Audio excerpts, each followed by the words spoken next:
장감대감 소점아님, 한여름 더위에도 잘 오셨사옵니다. 이 이야기를 듣지 않으면 얼음 동동식혜에 엿기름이 빠진 것과 같을 터이니 자리 고이 펴고 귀 기울이시지요. 그럼 오늘의 이야기 펼쳐보겠사옵니다. 아이고, 이 집은 정말 망했구나. 한양 성박, 기름진 땅에 자리한 박씨 대감댁에서 통곡 소리가 터져나왔습니다. 하지만 이 울음소리는 상을 당해서가 아니었습니다. 오히려 그 반대였죠. 바로 새 생명이 태어났기 때문이었습니다. 옛날 옛적에 조선 후기 이 땅에서 손꼽히는 큰 상단을 거느린 박봉수 대감이 있었습니다. 사람들은 이 집을 황금손이라고 불렀습니다. 박 대감이 손만 대면 모든 장사가 잘 되었거든요. 쌀과 배, 소금과 생선, 심지어 중국에서 들여오는 비단까지 온갖 물건을 다루며 재산을 쌓았습니다. 그런데 이 집에는 치명적인 약점이 하나 있었습니다. 바로 대를 이을 후손 문제였습니다. 영감님, 성민이가 벌써 30인데 언제 장가를 보낼 겁니까? 부인 정씨는 날마다 남편을 졸랐습니다. 외아들 박성민은 책만 읽기 좋아하고 장사에는 영 관심이 없었거든요. 게다가 혼사 이야기만 나오면 아직 때가 이르다며 미적거렸습니다. 아이고, 이놈이 언제까지 미룰 작정인가. 박 대감은 속이 타들어갔습니다. 상단은 날로 커져가는데 대를 이을 자손이 없으면 무슨 소용이 있겠습니까? 마침내 온 집안이 달려들어 성민의 혼사를 성사시켰습니다. 신부는 진주 김씨 가문의 딸로 예의 바르고 현숙한 여인이었습니다. 혼례는 신부 집에서 치렀고 온 마을이 축하했습니다. 이제야 우리 집안에도 희망이 보이는구나. 박 대감은 기뻐 어쩔 줄 몰랐습니다. 며느리 김씨를 극진히 보살폈죠. 아가야, 몸조리 잘해야 한다. 우리 집대를 이어야 하니까 말이야. 정씨 부인도 며느리에게 온갖 정성을 다했습니다. 하지만 한 해가 지나고 두 해가 지나도 기쁜 소식이 없었습니다. 왜 아직도 소식이 없는 거냐? 박 대감은 초조해했습니다. 주변에서는 첩을 들이시지요라는 소리까지 나왔습니다. 집안 분위기가 점점 어두워졌죠. 그런데 세 번째 해봄 드디어 김씨 며느리가 임신했다는 소식이 들렸습니다. 하늘이 우리를 돌보시는구나. 드디어. 박 대감은 마당에서 춤을 출 정도로 기뻤습니다. 온 집안이 들썩였죠. 하인들까지도 웃음을 감추지 못했습니다. 분명히 아들일 거야. 내가 꿈에서 황룡이 하늘로 올라가는 걸 봤거든. 박 대감은 확신했습니다. 며느리를 위해 온갖 귀한 것들을 구해왔습니다. 산에서 캐온 인삼, 바다에서 건져 올린 전복, 중국에서 가져온 연꽃씨까지 몸에 좋다는 것은 모조리 구했습니다. 우리 손자 이름도 미리 지어놔야겠어. 용자 들어간 이름이 좋을 것 같은데. 부인 정씨도 덩달아 들떴습니다. 손자가 태어날 첫 돌상까지 미리 계획했죠. 임신 10달이 거의 다 되어갈 무렵 박 대감은 점쟁이까지 불러왔습니다. 선생님, 우리 손자 운세가 어떻습니까? 대감님, 이번 달 보름 전후로 귀한 분이 태어날 것입니다. 다만 뭡니까? 글쎄요, 괴가 좀 이상합니다. 분명 복을 가져올 아이인데. 박 대감은 화를 냈지만 점쟁이의 말이 마음 한구석에 걸렸습니다. 드디어 해산날이 다가왔습니다. 보름달이 환하게 뜬 밤이었죠. 온 집안이 바짝 긴장했습니다. 마을에서 제일 유명한 산파도 불렀고 하인들도 모두 대기했습니다. 박 대감은 사랑채 마루를 서성이며 걸음을 멈추지 못했습니다. 성민도 아버지 곁에서 안절부절 못했죠. 아버지, 괜찮겠죠? 그럼 괜찮을 거야. 우리 손자가 씩씩하게 태어날 거다. 그때였습니다. 으앙, 으앙. 마침내 아기의 울음소리가 안채에서 울려 퍼졌습니다. 박대감의 심장이 쿵쾅거렸습니다. 곧 산파가 문을 열고 나왔습니다. 대감님, 건강한 아기가 태어났습니다. 그래, 아들이지? 우리 손자지? 박대감은 눈을 반짝이며 달려들었습니다. 그런데 산파의 얼굴이 어둡게 굳어 있었습니다. 그게 대감님, 딸입니다. 순간 시간이 멈춘 것 같았습니다. 박대감의 얼굴에서 기쁨이 눈 녹듯이 사라졌습니다. 성민도 말문이 막혔죠. 딸이라고? 박대감은 믿을 수 없다는 듯 되물었습니다. 그렇게 기다리던 첫 손주가 딸이었던 것입니다. 안채로 들어간 박대감은 갓난아기를 내려다봤습니다. 새빨간 얼굴에 작은 주먹을 쥐고 있는 아기였습니다. 예쁘긴 했지만 박대감의 마음속에는 실망감이 물밀듯 밀려왔습니다. 하필이면 딸이란 말인가. 그날 밤 집안의 분위기는 완전히 달라졌습니다. 축하연을 준비하던 것도 모두 취소됐습니다. 기쁨은 한숨으로, 환희는 침묵으로 바뀌었죠. 며칠 뒤 박대감은 점쟁이의 말을 떠올렸습니다. 처음엔 불운으로 여겨질 수도 있다고 했지. 하지만 이미 마음속에서는 결정이 내려진 상태였습니다.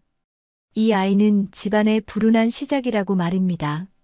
아기에게 이름을 지어주는 것도 한참 뒤의 일이었어요. 보통은 아이가 태어나면 온 집안이 들썩이며 좋은 이름을 짓기 마련인데 이 집에서는 아무도 관심을 보이지 않았답니다. 이름이라도 지어줘야 하지 않겠습니까?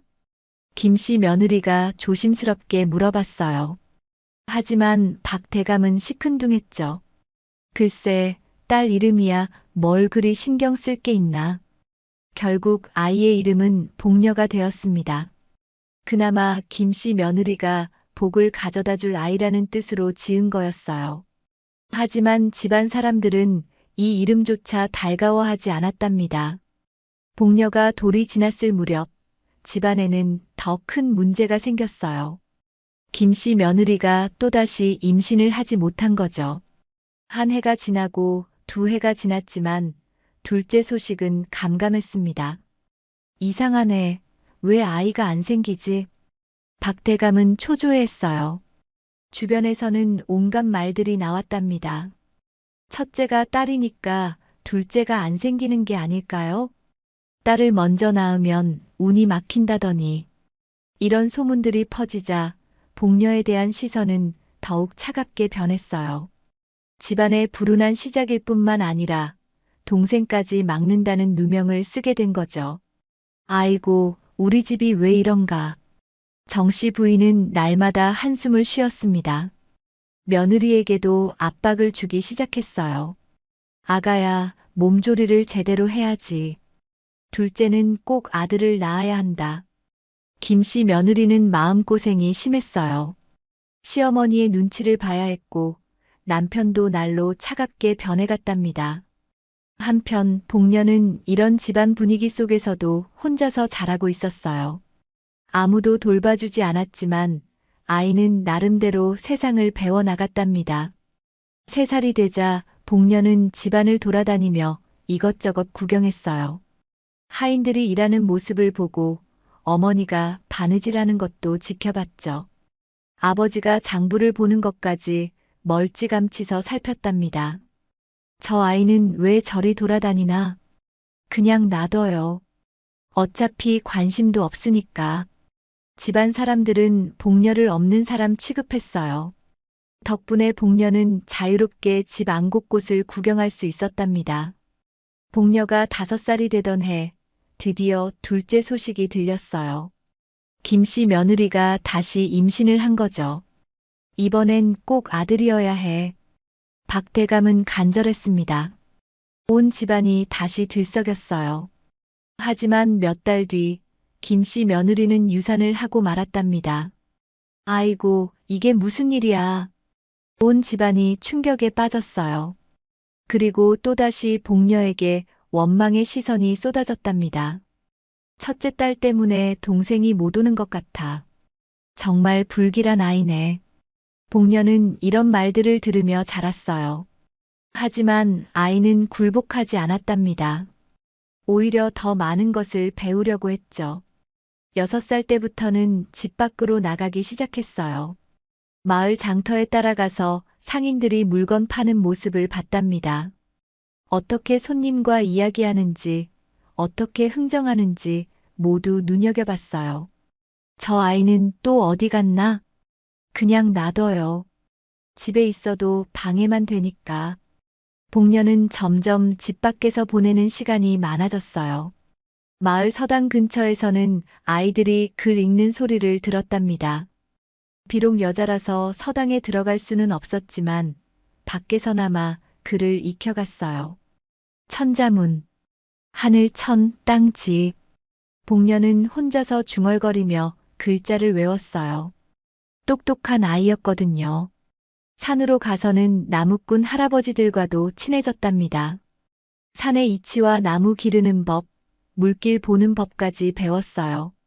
아가씨, 물은 아래로 흐르지만 뿌리는 위로 올라가야 하는 법이야. 할아버지, 그게 무슨 뜻이에요? 나중에 크면 알게 될 거야. 복녀는 이런 말들을 가슴에 새겨두었어요.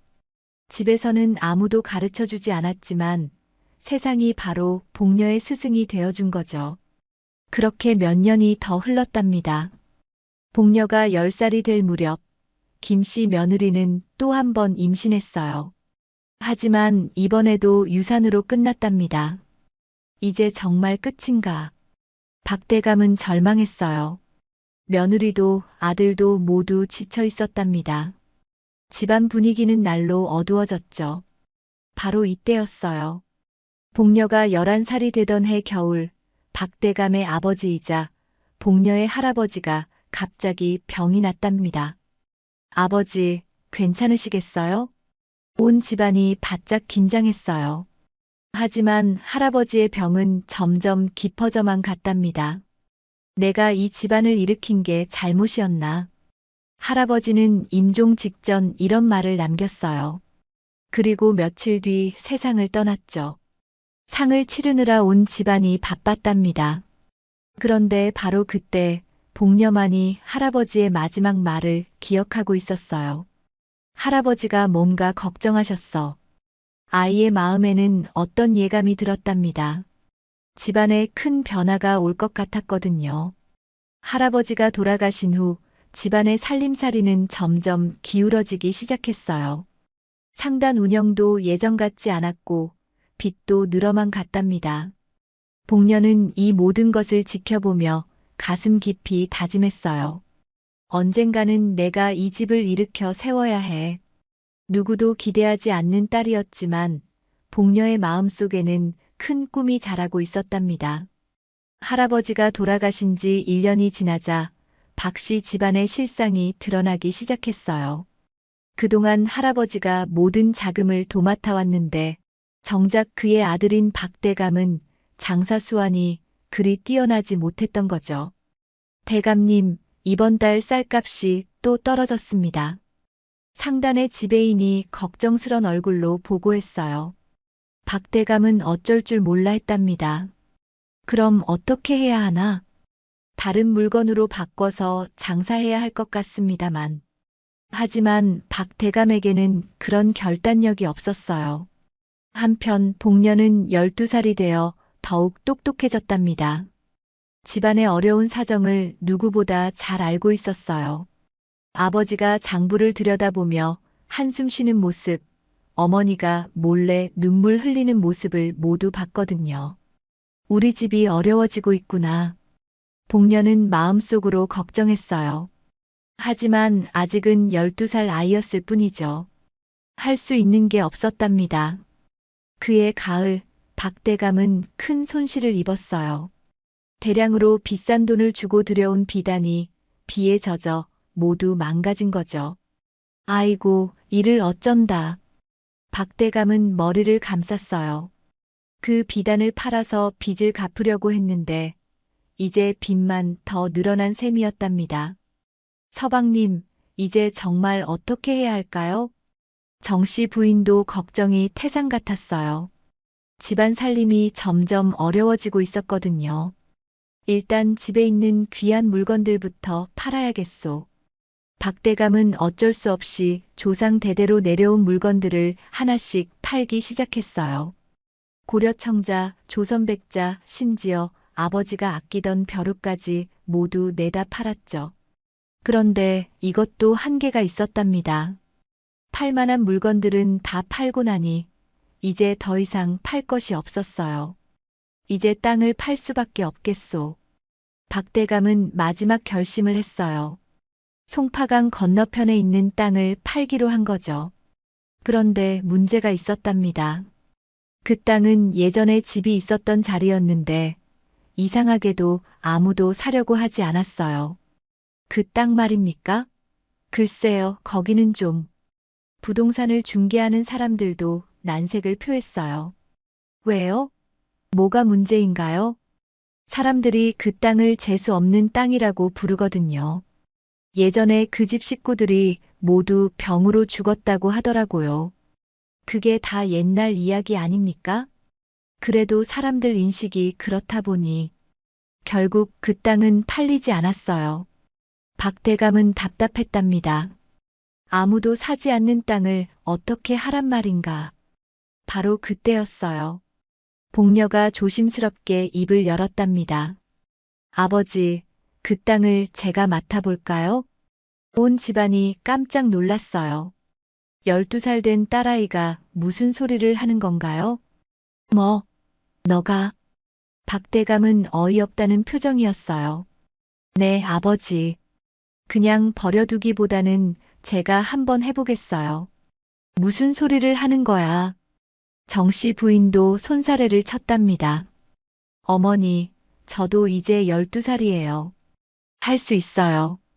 복녀의 눈빛은 진지했어요. 그동안 장터에서, 산에서, 들에서 배운 것들이 있었거든요. 하하, 우리 복녀가 농사꾼이 되겠다는구나.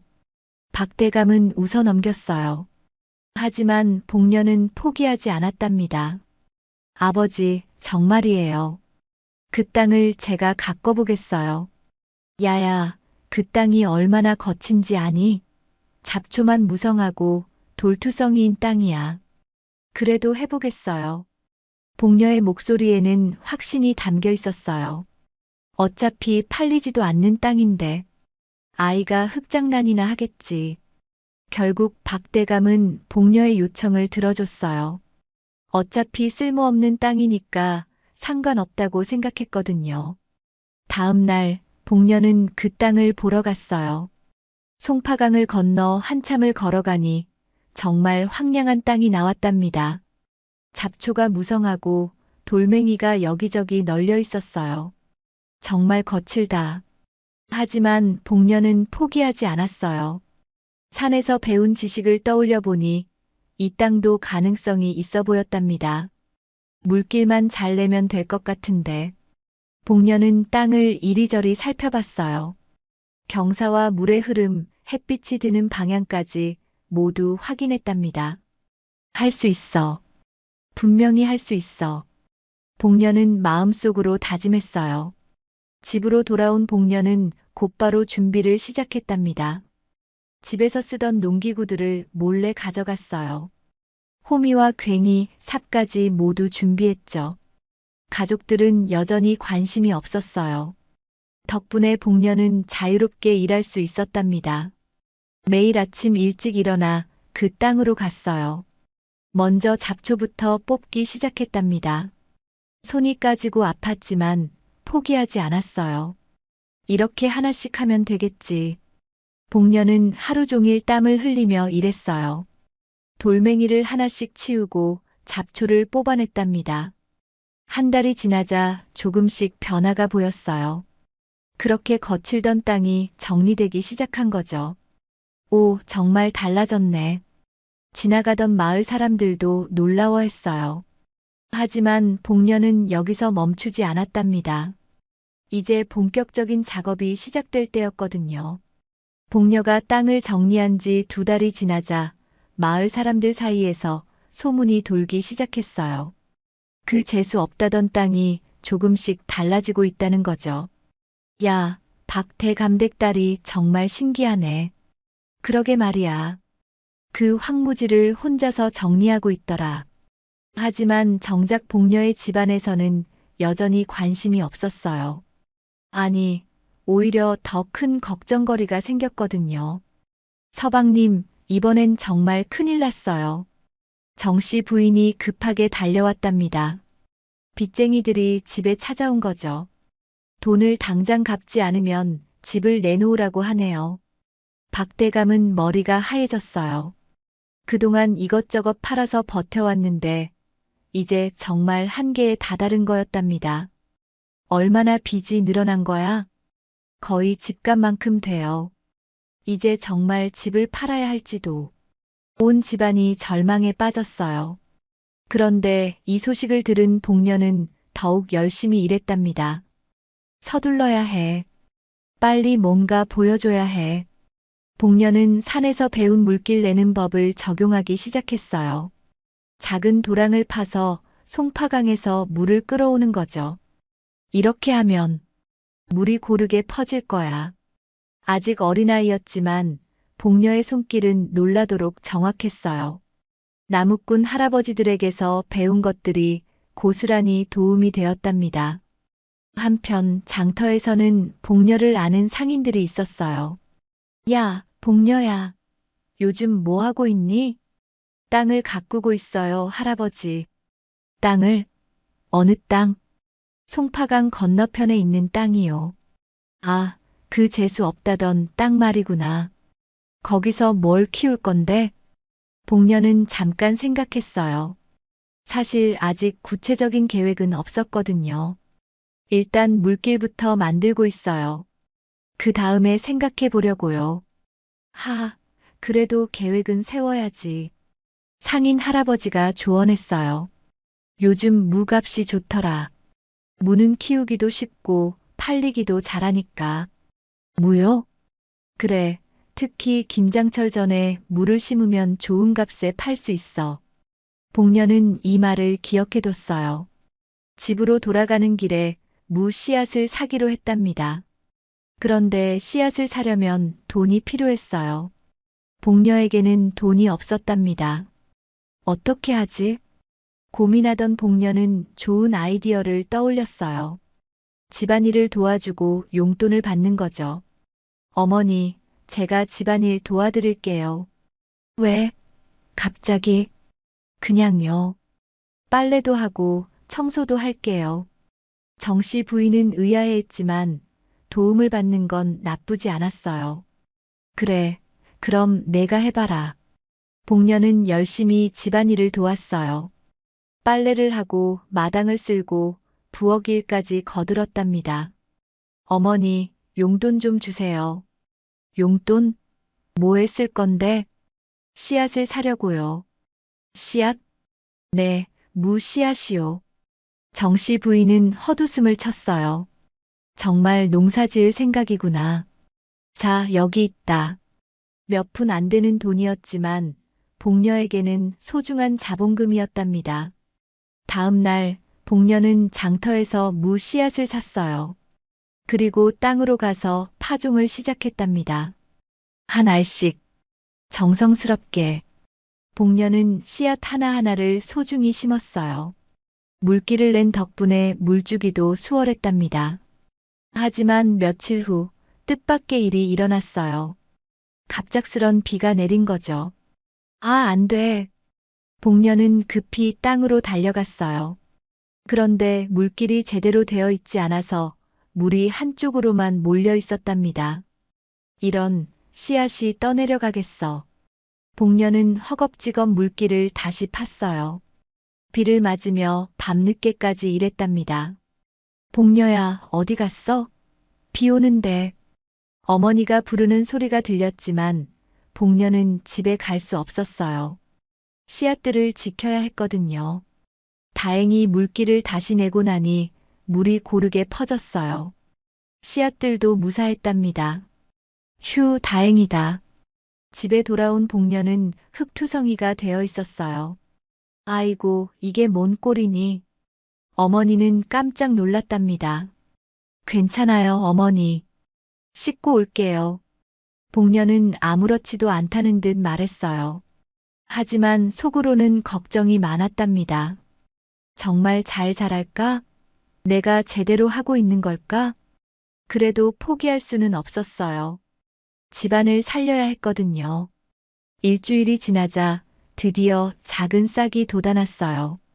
와, 싹이 났다. 복녀는 너무 기뻤어요. 처음으로 자신이 키운 싹을 본 거였답니다. 마을 사람들도 하나둘 구경을 왔어요. 어머, 정말 뭔가 나고 있네.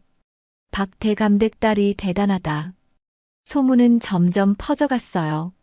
그 재수 없는 땅에서 처음으로 뭔가 자라고 있다는 거였답니다. 하지만 복녀는 여기서 멈출 수 없었어요. 이제 정말 시작일 뿐이었거든요. 물을 제대로 키워서 팔아야 집안에 도움이 될 테니까요. 이제부터가 진짜야. 복녀는 다시 한번 다짐했답니다. 무싹이 돋아난 지 한 달이 지나자 복녀의 밭은 완전히 달라졌어요. 파릇파릇한 무잎들이 줄지어 자라고 있었거든요. 어머, 정말 신기하네. 지나가던 마을 아주머니들이 감탄했답니다. 저게 그 재수 없다던 땅 맞아? 맞아. 박대감댁 딸이 혼자서 일군 거래. 소문이 퍼지면서 구경꾼들이 늘어났어요. 하지만 정작 복녀의 집안에서는 여전히 무관심했답니다. 집안의 빚 문제로 머리가 복잡했거든요. 한편 복녀는 무만 키우는 게 아니라 다른 것도 시도해보고 싶었어요. 장터에서 만난 할머니가 좋은 조언을 해주셨거든요. 복녀야, 무만 키우지 말고 배추도 심어봐. 배추요? 그래, 김장철에는 배추값이 금값이야. 특히 좋은 배추는 더 비싸게 팔리지. 복녀는 이 말에 솔깃했어요. 하지만 문제가 있었답니다. 할머니, 배추 씨앗은 어디서 사나요? 장터에서 팔긴 하는데 좀 비싸단다. 복녀는 고민됐어요. 손에 있는 돈으로는 부족했거든요. 그때 한 상인 아저씨가 말을 걸어왔어요. 아가씨, 혹시 일손이 필요하면 우리 가게에서 도와줄래? 일손이요? 그래, 물건 나르고 정리하는 일 말이야. 품삯도 줄게. 복녀의 눈이 반짝였어요. 돈을 벌 수 있는 기회였거든요. 네, 하겠어요. 그날부터 복녀는 장터에서도 일하기 시작했어요. 아침에는 밭일을 하고 오후에는 장터에서 일했답니다. 이 쌀을 저기로 옮겨줘. 네. 복녀는 열심히 일했어요. 비록 어린 나이였지만 성실하고 똑똑해서 상인들이 좋아했답니다. 이 아이 참 보기 드물게 부지런하네. 그러게 말이야. 말도 잘 듣고. 한 달 동안 일한 품삯으로 복녀는 배추 씨앗을 살 수 있었어요. 이제 배추도 심어보자. 복녀는 밭의 한쪽에 배추를 심기 시작했답니다. 무보다는 까다로웠지만 장터에서 배운 것들이 도움이 되었어요. 그런데 배추를 심은 지 며칠 후 뜻밖의 손님이 찾아왔어요. 여기가 그 소문난 밭인가? 중년 남자가 복녀의 밭을 구경하고 있었어요. 누구세요? 아, 나는 옆 마을에서 농사 짓는 김참봉이라고 하네. 김참봉은 복녀의 밭을 자세히 살펴봤어요. 물기를 참 잘 냈구나. 이런 거친 땅에서 이렇게 잘 키워낸다니. 감사해요. 그런데 혹시 물 대는 방법 좀 더 알고 싶지 않나? 복녀는 귀가 번쩍 뜨였어요. 알려주실 건가요? 그럼. 이런 열정적인 젊은이를 도와야지. 김참봉은 복녀에게 여러 가지를 가르쳐 줬어요. 물을 더 효율적으로 대는 방법, 벌레를 막는 방법, 비료 만드는 방법까지 말이죠. 정말 감사해요. 하, 고마워할 것 없네. 농사꾼끼리 도와야지. 김참봉은 복녀를 인정해줬답니다.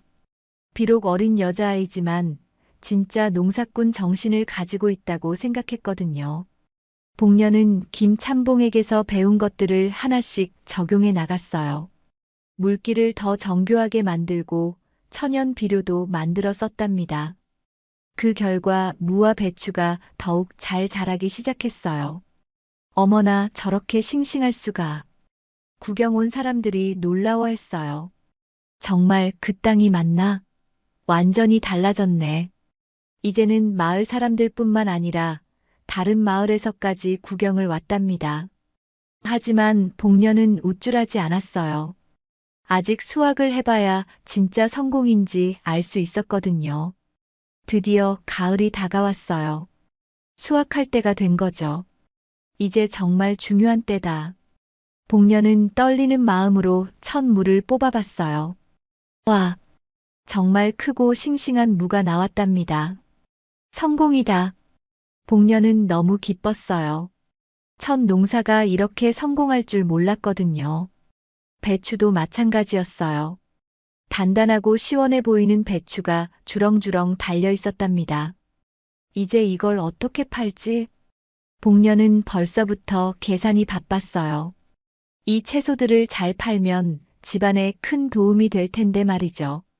마침 김참봉이 다시 찾아왔어요. 오, 수확이 잘 됐구나.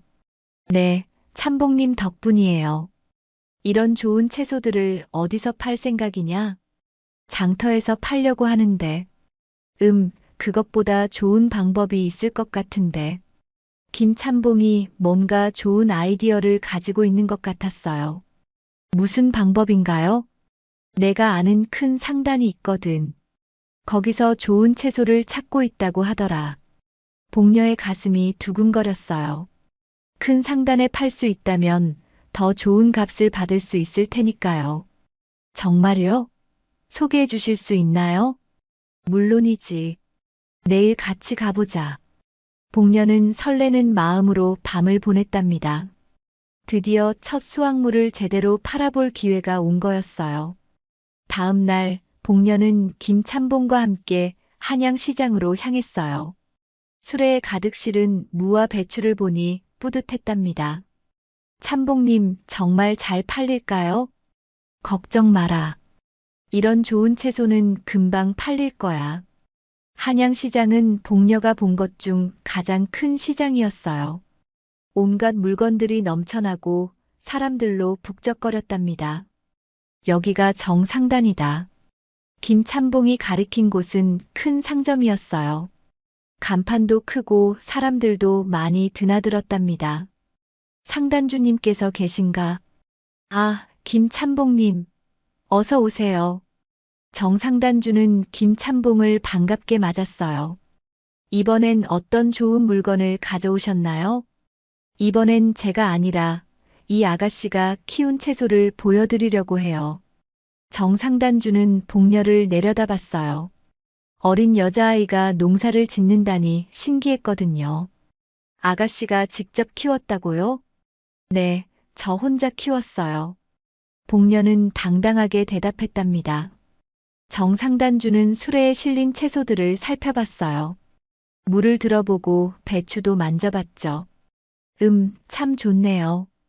이렇게 싱싱한 건 오래간만에 보는군요. 정말요? 그럼요. 특히 이 무는 정말 단단하고 좋아요. 정상단주는 만족스러워했어요. 그런데 얼마나 가져오셨어요? 무 200개, 배추 100포기요. 오, 제법 많네요. 다 사겠습니다. 복녀는 깜짝 놀랐어요. 다 사겠다니. 무 200개에 배추 100포기면 엄청난 돈이었답니다. 정말요? 진짜로요? 그럼요. 이런 좋은 채소는 비싸게 줘야죠. 복녀는 눈물이 날 것 같았어요. 첫 농사에서 이렇게 큰 성공을 거둘 줄 몰랐거든요. 돈을 받고 집으로 돌아가는 길, 복녀는 가슴이 두근거렸어요. 이 돈으로 집안 빚을 조금이나마 줄일 수 있을 거야. 하지만 집에 도착해서 가족들에게 이야기했을 때 반응은 예상과 달랐어요. 뭐, 내가 농사를 지어서 돈을 벌었다고? 박대감은 믿을 수 없다는 표정이었어요. 네, 아버지. 정말이에요. 복녀가 돈주머니를 내보이자 온 가족이 놀랐답니다. 이게 정말 내가 번 돈이냐? 네. 박대감은 복잡한 표정이었어요. 딸이 이렇게 큰 돈을 벌어올 줄 몰랐거든요. 그런데 이걸 어떻게 할 거냐? 아버지, 이걸로 빚을 조금 갚으세요. 복녀는 서슴없이 말했어요. 뭐, 내가 번 돈을 우리 빚 갚는 데 쓰라고? 네, 가족이니까요. 순간 박대감은 말문이 막혔어요. 그동안 불운이라며 내쳐두었던 딸이 오히려 집안을 도우려고 하는 거였답니다. 정씨 부인도 눈물이 날 것 같았어요. 복녀야, 미안하다. 괜찮아요, 어머니. 복녀는 환히 웃었어요. 그날 밤 온 가족이 둘러앉아 이야기했어요. 오랜만에 화목한 시간이었답니다. 복녀야, 앞으로 농사를 계속 지을 거냐? 네, 아버지 더 열심히 해서 더 많이 벌고 싶어요. 할아버지께 꼭 보여드리고 싶어요. 제가 할아버지를 잊지 않고 기억한다는 걸요. 저도 잘하는 것이 있다는 걸요. 박대감은 처음으로 복녀의 일을 인정해줬어요. 그럼 우리도 함께하자. 복녀는 너무 기뻤어요. 드디어 가족들이 자신을 인정해준 거였답니다. 하지만 기쁨도 잠깐, 복녀는 더 큰 계획을 세우고 있었어요. 내년에는 더 큰 밭을 만들어야 해. 그리고 다른 작물도 심어봐야지. 복녀의 꿈은 점점 커져갔답니다. 단순히 채소를 파는 것이 아니라 큰 농장을 만들고 싶었거든요. 언젠가는 우리 집을 예전보다 더 부유하게 만들 거야. 복녀는 밤하늘의 별을 보며 다짐했어요. 돈을 벌었다고 해서 모든 문제가 해결된 건 아니었거든요. 바로 그때 복녀에게 번뜩이는 아이디어가 떠올랐답니다. 그래, 그 방법이 있었지. 다음 날 아침 어김없이 빚쟁이들이 몰려왔어요. 우두머리는 이웃 마을의 부자 최진사였답니다. 박대감, 약속한 날이 지났소. 오늘 안으로 돈을 갚지 못하면 집을 넘기시오. 박대감은 식은땀을 흘렸어요. 복녀가 번 돈으로는 빚의 절반도 안 되었거든요. 최진사님, 사정을 봐주시오. 조금만 더 시간을. 안 됩니다. 더 이상은 못 기다려요. 최진사는 단호했어요. 그때 복녀가 나섰답니다. 잠깐만요. 누구냐, 이 아이는? 저는 대감의 딸 복녀예요. 복녀는 당당하게 자기 이름을 밝혔어요. 아이가 무슨 말을 하겠다는 거냐? 제가 제안이 하나 있습니다. 복녀는 미소를 지으며 말했답니다. 3개월만 더 시간을 주세요. 그 대신 이자를 2배로 물겠어요. 뭐, 이자를 2배로? 최진사가 관심을 보였어요. 네, 하지만 조건이 있어요. 만약 3개월 후에도 못 갚으면 저희 집뿐만 아니라 송파강 건너편 땅도 함께 넘길게요. 온 집안이 깜짝 놀랐어요. 복녀야, 그게 무슨 소리냐? 박대감이 말렸지만 복녀는 흔들리지 않았답니다. 최진사는 잠깐 생각해 봤어요. 당연히 돈을 못 갚을 거라 생각하고 그 땅까지 받을 수 있다면 나쁘지 않은 거래였거든요. 좋다. 그럼 계약서를 쓰자. 계약서를 쓰고 난 후 최진사 일행이 돌아갔어요. 복녀야, 너 정신이 나갔니? 3개월에 그 큰 돈을 어떻게 마련한다는 거야? 박대감은 걱정이 태산 같았어요. 아버지, 걱정 마세요. 방법이 있어요.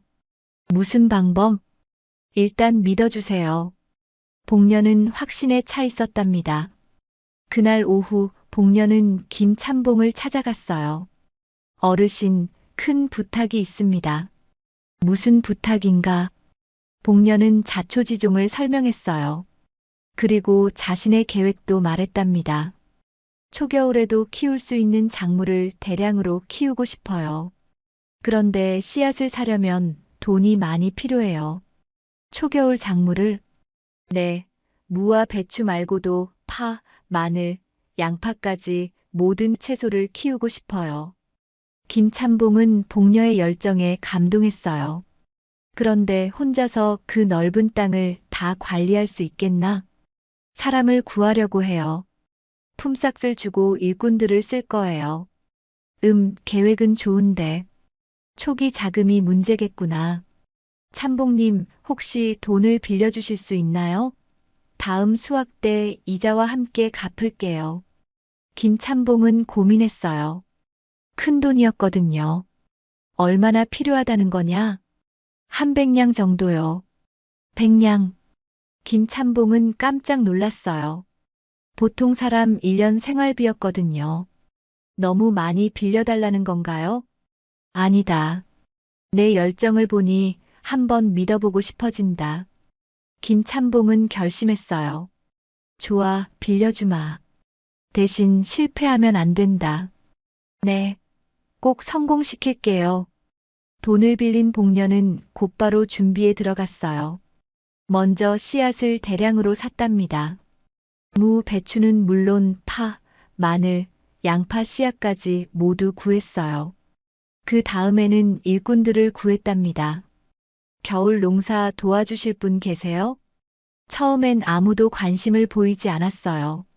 어린 여자아이가 하는 농사를 누가 믿겠어요? 하지만 복녀의 첫 수확 소문을 들은 사람들이 하나둘 찾아왔답니다. 아가씨, 정말 품삯을 주신다고요? 네, 하루에 20문씩 드릴게요. 오, 그럼 해보겠소. 결국 5명의 일꾼을 구할 수 있었어요. 이제 본격적인 겨울 농사가 시작되었답니다. 복녀는 일꾼들과 함께 밤낮으로 일했어요. 이쪽에는 물을 심고 저쪽에는 배추를 심어요. 여기는 파밭으로 만들고요. 복녀는 땅을 구역별로 나누어 체계적으로 농사를 지었어요. 그동안 배운 모든 지식을 총동원했답니다. 한 달이 지나자 싹들이 돋아나기 시작했어요. 오, 정말 잘 자라네. 일꾼들도 신기했어요. 아가씨가 정말 대단해요. 이런 거친 땅에서 이렇게 잘 키우다니. 하지만 복녀는 안심할 수 없었어요. 아직 2달이 더 남아 있었거든요. 그런데 한 달 후 뜻밖의 시련이 찾아왔어요. 갑작스런 추위가 닥친 거죠. 아, 안 돼. 이러면 채소들이 얼어 죽겠어. 복녀는 급하게 대책을 세웠어요. 지프로 덮개를 만들어 채소들을 보호했답니다. 모두 힘내세요. 우리 채소들을 지켜야 해요. 일꾼들도 밤새워 일했어요. 복녀의 열정에 감동받았거든요. 다행히 채소들은 무사했답니다. 오히려 추위를 견뎌낸 덕분에 더 단단하고 달아졌어요. 드디어 수확할 때가 왔어요. 복녀는 떨리는 마음으로 첫 물을 뽑아봤답니다. 와, 정말 크다. 예상보다 훨씬 좋은 결과였어요. 다른 채소들도 마찬가지였답니다. 이제 팔러 가야 해. 복녀는 정상단주뿐만 아니라 다른 상단들에게도 채소를 팔았어요. 겨울 채소라서 값도 더 좋았답니다. 드디어 계산해보니 빚을 다 갚고도 돈이 남았어요. 해냈다. 정말 해냈어. 복녀는 기뻐서 눈물이 났답니다. 약속한 날, 복녀는 최진사에게 돈을 모두 갚았어요. 여기 빚진 돈 전부예요. 최진사는 믿을 수 없다는 표정이었어요. 정말로 다 갚는 거냐? 네, 약속대로요. 그 순간 온 가족이 복녀를 바라봤어요. 눈에는 미안함과 고마움이 가득했답니다. 복녀야, 아버지가 미안하다. 박대감은 눈물을 흘렸어요. 그동안 불운이라며 천대했던 딸이 홀로 자신의 길을 개척해서 집안을 구해낸 거였답니다. 빚을 모두 갚고 난 후 복녀의 이름은 온 마을에 퍼졌어요. 아니, 마을을 넘어 고을 전체에 소문이 났답니다. 박대감 댁딸이 재주가 보통이 아니래. 그 버려진 땅을 금 나오는 땅으로 만들었다더니 심지어 원님까지 복녀의 이야기를 들었어요. 호, 15살 계집아이가 그런 일을 해냈다고? 네, 원님. 정말 신기한 일이옵니다. 원님은 복녀를 직접 만나보고 싶어 했답니다. 그 아이를 관아로 불러라. 며칠 후 복녀는 관아에 불려갔어요. 처음 보는 원님 앞에서도 당당했답니다. 내가 소문이 그 복녀냐? 네, 원님. 정말 혼자 힘으로 그 일을 해낸 것이냐? 혼자는 아니고요. 많은 분들이 도와주셨습니다. 복녀의 겸손한 대답에 원님은 감탄했어요. 훌륭하다.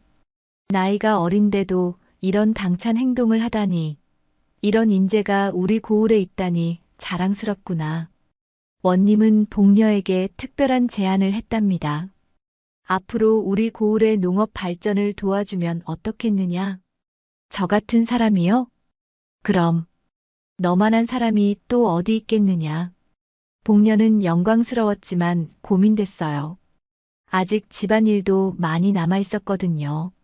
원님, 일단 집안을 더 안정시킨 후에 도와드리고 싶어요. 그래도 좋다. 언제든 필요하면 말하거라. 집으로 돌아온 복녀를 보며 가족들은 새삼 놀라웠어요. 우리 복녀가 벌써 원님까지 만나다니. 정씨 부인은 자랑스러웠답니다. 어머니, 이제 시작이에요. 더 큰 일을 해보고 싶어요. 더 큰 일이라니? 우리 집을 조선 제1의 농장으로 만들고 싶어요. 복녀의 꿈은 정말 컸답니다. 그 후 복녀는 더욱 열심히 일했어요. 땅도 더 넓혔고 새로운 작물도 시도했습니다. 심지어 과일나무까지 심었어요. 김참봉도 복녀의 동업자가 되었답니다. 복녀야, 너와 함께 일하니까 농사가 정말 재미있네. 어르신 감사해요. 제가 장터를 기웃거릴 때 어르신의 지혜가 아니었다면 관심도 없었고 배울 수도 없었던 일이었습니다. 혼자서는 할 수 없는 일이었어요. 2년이 지나자 복녀의 농장은 정말 큰 규모가 되었어요. 일꾼도 20명이 넘었고 온갖 채소와 과일을 키웠답니다. 더 놀라운 건 박씨 집안이 완전히 달라진 것이에요. 빚은 모두 갚았고 오히려 큰 부자가 되었답니다. 영감님, 우리가 이렇게 부자가 될 줄 누가 알았겠어요. 정씨 부인은 꿈 같았어요. 모두 복녀 덕분이오. 아버지도 하늘에서 얼마나 기특하고 미안하실까. 이런 모습을 보셨으면 이마를 탁 치셨을 거요. 박대감은 딸에게 진심으로 고마웠답니다. 그러던 어느 날 복녀에게 큰 제안이 들어왔어요. 다른 고을에서도 농업을 가르쳐 달라는 거였죠. 복녀 아가씨, 우리 고을에도 와서 농사법을 알려주면 안 될까요? 저 같은 사람이 다른 곳에 가서 가르친다고요? 그럼요. 아가씨처럼 농사 잘 짓는 사람이 어디 있어요. 복녀는 고민했어요. 하지만 결국 받아들이기로 했답니다. 더 많은 사람들을 도울 수 있을 테니까요. 그렇게 복녀는 조선 최고의 농업 전문가가 되었어요. 온 나라 곳곳을 다니며 사람들에게 농사법을 가르쳤답니다. 몇 년 후 복녀가 살던 땅은 정말 궁궐처럼 변했어요. 큰 저택의 넓은 정원, 그리고 끝없이 펼쳐진 농장이 있었답니다. 복녀야, 내가 이 모든 걸 만들어낸 거구나. 박대감은 감개무량했어요. 아버지, 혼자 힘으로 한 게 아니에요. 가족들과 많은 분들이 도와주셨으니까요. 오히려 절 묶어두었다면 이런 일을 이루지 못했을 수도 있었을 겁니다. 복녀는 여전히 겸손했답니다. 어느 날 저녁 온 가족이 모여 앉았어요. 복녀는 감회에 젖어 말했답니다. 예전에 사람들은 저를 불운이라고 했어요. 하지만 이제 알겠어요. 복과 불운은 태어날 때 정해지는 게 아니라 살아가는 마음가짐에 달려있다는 걸요. 그래, 내 말이 맞다. 박대감은 고개를 끄덕였어요. 딸이건 아들이건 상관없어. 마음씨가 바르고 열심히 사는 사람이 진짜 가문이 보배지. 정씨 부인도 깊이 깨달았답니다. 어머니, 이제 저도 시집갈 나이가 됐는데 농사 짓는 걸 계속해도 될까요? 당연하지. 내가 하고 싶은 일을 해야지. 온 가족이 복녀를 응원했어요. 그날 밤 복녀는 달빛 아래 자신이 일군 땅을 바라봤어요. 그 버려진 집터가 이제는 정말 궁궐 같은 곳이 되었답니다. 할아버지, 보고 계시죠? 제가 이 집안을 다시 일으켜 세웠어요. 늦었지만 그곳에서만큼은 절 예뻐해 주시고 응원해 주세요. 복녀의 눈에는 뿌듯함이 가득했어요. 마을 사람들은 오래도록 이야기했답니다.